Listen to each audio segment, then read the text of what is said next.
ሄሎ ስራ እንዴት አመሸሻል? አለው በሰላም ነው በዚህ ሰዓት? ይቅርታ ረበሽኩሻል? ምን ሆነ ይሄን ያህል ደጋግሜ ደወልከው? እንድናወራ ፈልጋለሁ። እዝራ ቆይ ለምንድን ነው ያንተን ፍላጎት ብቻ የምታስቀድመው? አሁን እንኳን የኔን ሳይሆን የአንቺን ፍላጎት ለማሟላት ነው የደወልኩት። ይሄ ደግሞ ምን ማለት ነው? በሀሳብሽ ተስማምቻለሁ። በየትኛው ሀሳብ? ረስተሽው ነው? ምንም ነው የረሳሁት? ሀና ምን ሆነሻል? ቆይ ግልጽ አድርገህ ካልነገርከኝ እንዴት ነው ሊገባኝ የሚችለው? እንጋባ ባልሽኝ ነዋ። ምን? በሀሳብሽ ተስማም። ላትን እኮ ሳልረዳት ቀርቼ አይደለም፣ ግን በቅርብ ያገኘኋት ከችግራችን ታስወጣናለች ብዬ ያሰብኳት እሷ ስለሆነች ነው። ልጅቷ ግን ጎበዝ ባለሙያ መሆኗን እርግጠኛ ነህ? ዶክመንቷን እንዳየሁት ከሆነ በጣም ትላልቅ ድርጅቶች ላይ ሰርታለች። ግን እናንተ ካልፈለጋችሁ ሊቀር ይችላል። አባዬ ምን ያህል እንደማምነት ታውቃለህ አይደል? እና ይኸውልህ አባዬ ድርጅቱን ካለበት ችግር ልጅቷ የምታወጣው ከሆነ እኔ ማየን ለማሳመን እሞክራለሁ። ግን ግዴታ አይደለም። እሺ እኔ ልጅ ይገባኛል አባዬ፣ ችግር የለውም። ጥሩ። ግን በቃ በዚህ በለስላሳ ልንለያይ ነው? ቢራ ቢሆን ግን ደስ ይለኝ ነበር። ወረኛ በሊልቅ ጨርስና እንውጣ። አይ በቃ እንውጣ አባዬ። እሺ ለቀው እዝራ ቀልድን የመሰለው አልሽ አይደል እንዴ? እናማ ድጋሜ ሀናን እስከሚያገኛት ነው። ቢያገኛትስ ታዲያ? እርግጠኛ ነኝ ሀና ታሳምነዋለች፣ ያገባታል። እና ቤቲ በህይወት እያለች እዝራማ ሌላ ሴት አያገባ። ቤቲ በቃ ለምን እዝራን ግን አንተ ምን አልሽ አንቺ? ቤቲ በቃ እዝራን አንተ ይሄን ያክል ጊዜ የለፋ ነው እንደዚህ መንገድ ሊያቋርጠን ለመውጣት ነው። በቃ ካልተሳካልን ምን ማድረግ እንችላለን? ይሄን ነገር በጣም እየደጋገምሽ ነው። ከዚህ በኋላ እንደዚህ ስትይ ብሰማሽ አንቄ ነው እሺ ምደፋሽ።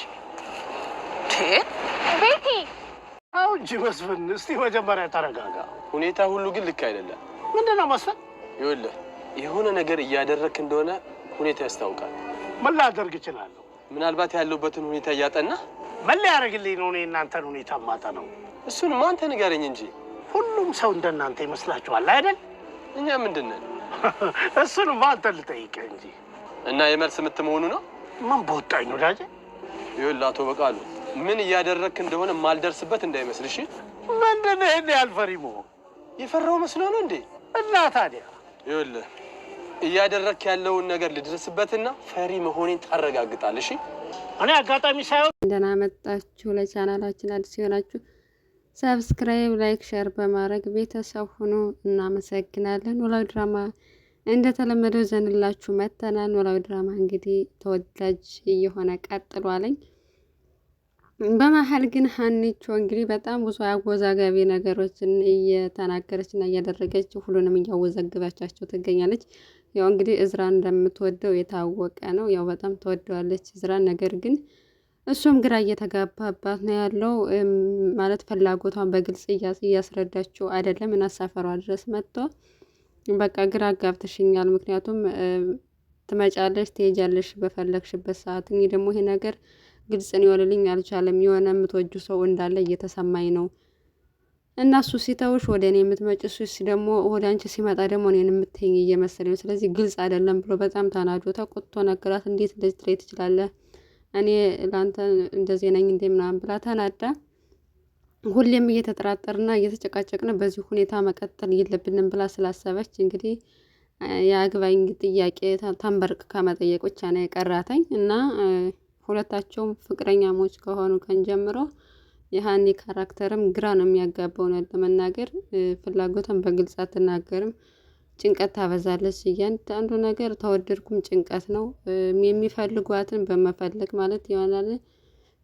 ሶስት አፍቃሪዎቿንም ተስፋ በመስጠት ሶስቱም እንዲፈልጓት ነው። እሷም ስለሚፈልጓት ካጠገባቸው መረቅ አትፈልግም። ሁላቸውንም ተስፋ እየሰጣች እያወዛገበቻቸው የሚገኘውና በቃ አንተም ሁሌም እኔን እየተጠራጠርክና በዚህ ሁኔታ መቀጠል ስለሌለብን አግባኝና አንድ ቤት እንኖርና በዛው እንገላገል ብላለች።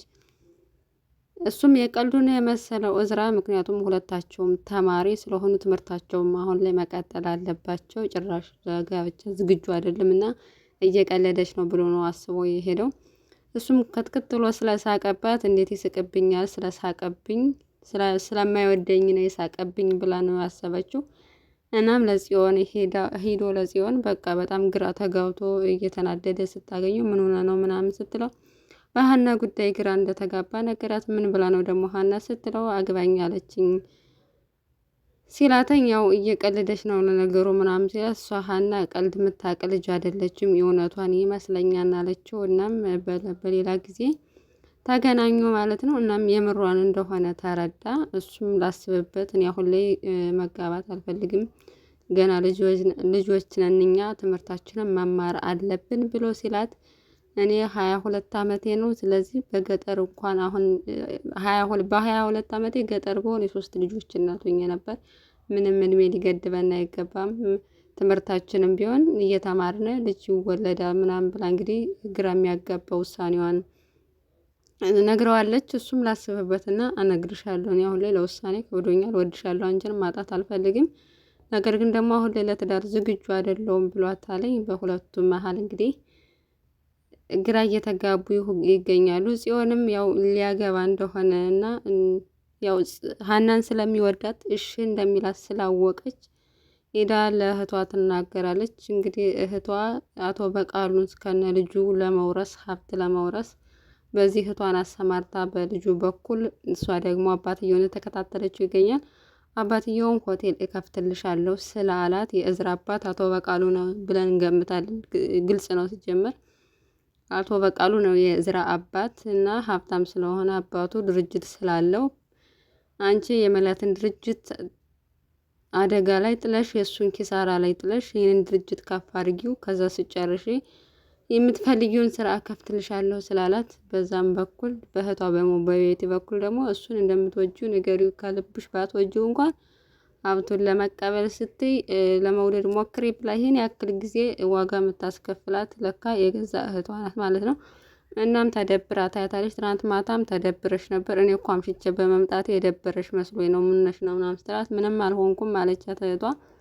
መጨረሻ ላይ ግን በቃ የደበራተኝ እዝራ ሊያገባ እንደሆነ የሚወዳት ልጅ አለች፣ እሷ ሊያገባ ነው ብላ ስትነግራት ቤቲ በፍጹም እኔ ቁሜ ነው ወይስ ሙቼ እኔ በህይወት እያለሁ እንዴት ሊያገባ ይችላል አያገባም ብላ ተናዳበታለች። እንግዲህ ያው የእዝራ እንዳያገባ ቤቲም አንድ ምቀኛ ናት ማለት ነው። በሌላ በኩል የነ ወይዘሮ ሜላት ቤት እንግዲህ መፍትሄ እያገኘ አይደለም።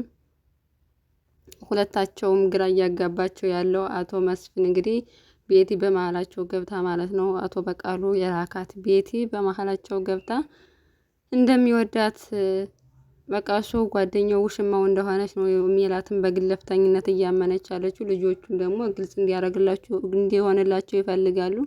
እና ምናሴ በግልጽ እንድታስረዳኝ ይፈልጋሉ። አባዬ ከዛች ልጅ ጋር ያለ ግንኙነት ምንድን ነው ምናምን ሲለው እኔ ከዚህ በፊት ተናግሬ ያለው በቃ አጋጣሚ ነው ያገኘኋት። አሁንም ቢሆን ሲጨንቀኝና በጣም ተከፍቼ ስላየው ልትረዳኝ ስለሞከረች ነው እንጂ ሌላ ምንም ሌላ ግንኙነት የለንም ብሎ በግልጽ ያለውን ሁኔታ አስረዳው።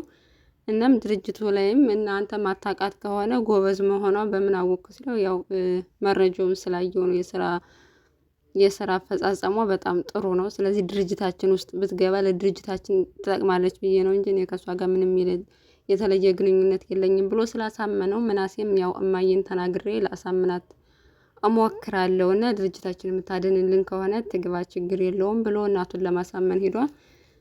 እናቱም ግን በቃ እናንተ አባታችሁ የሚላችሁን ነው የምሰሙት፣ እሱ ምንም ነገር ቢላችሁ ትሰማላችሁ እና በጭራሽ እዛ ድርጅት ውስጥ አትገባም፣ እኔ አላምነውም ብላ ድርቅ ብላለች። ነገር ግን መጨረሻ ላይ አስባበት ይሁን የሆነ ተንኮል አስባ እንደሆነ አላውቅም አቶ መስፍንን ጠርታ ሀሳቧን እንደቀየረች እና ቤቲ ድርጅታቸው ውስጥ ልትቀጠር እንደምትችል ነግረዋለች። እሱም ያው በእርግጥ አላመናትም።